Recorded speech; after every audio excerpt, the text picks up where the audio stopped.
Ayan, bawang. Bawang at saka kon lang yan. Bawang at saka sibuyas muna.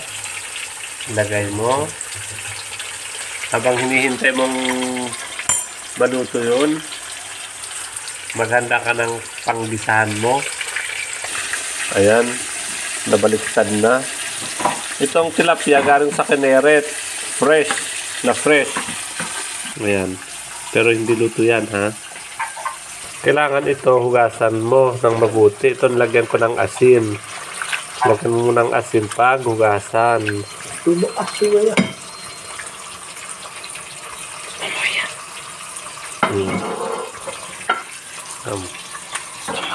Oh.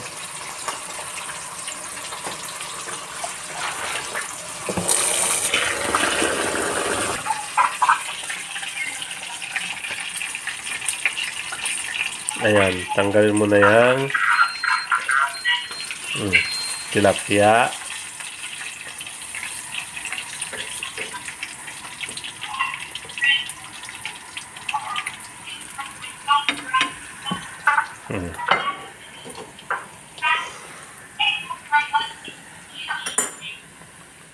Yan, pwede.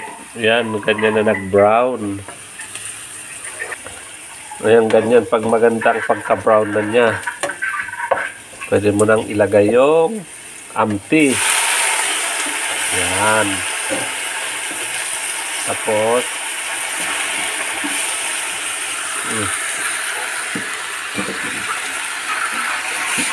half cook lang.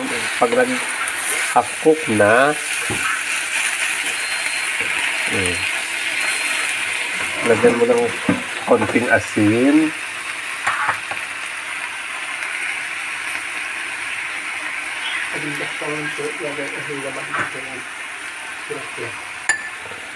Lagyan natin ng asin. Pero wag mong damihan kasi may asin na yung kwan. May asin na rin yung tilapia. Kasi ibabaw mo dito yung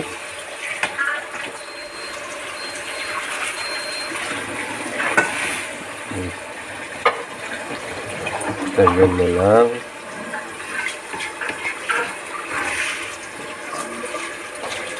Tapos takpan. Pwede marako. Daan. Yan. Lagyan mo ng konting marak off or kung may betchin.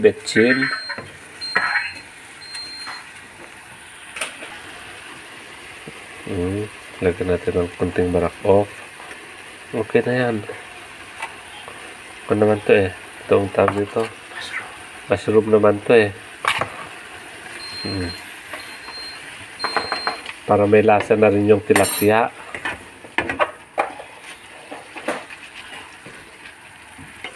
Yan. Ganyan. Tapos takpan lang ng few minutes.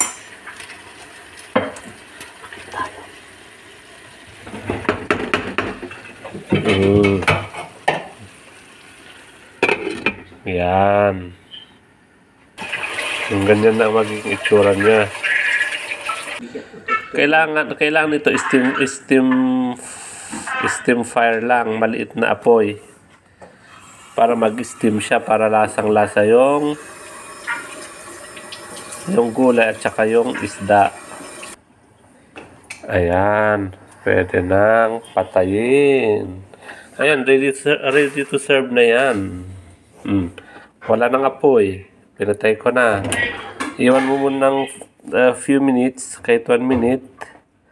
Pwede mo nang kainin. Of course.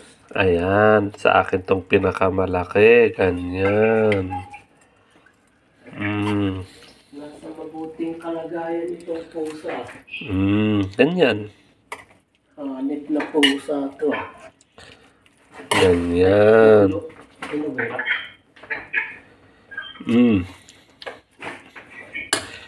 Yan.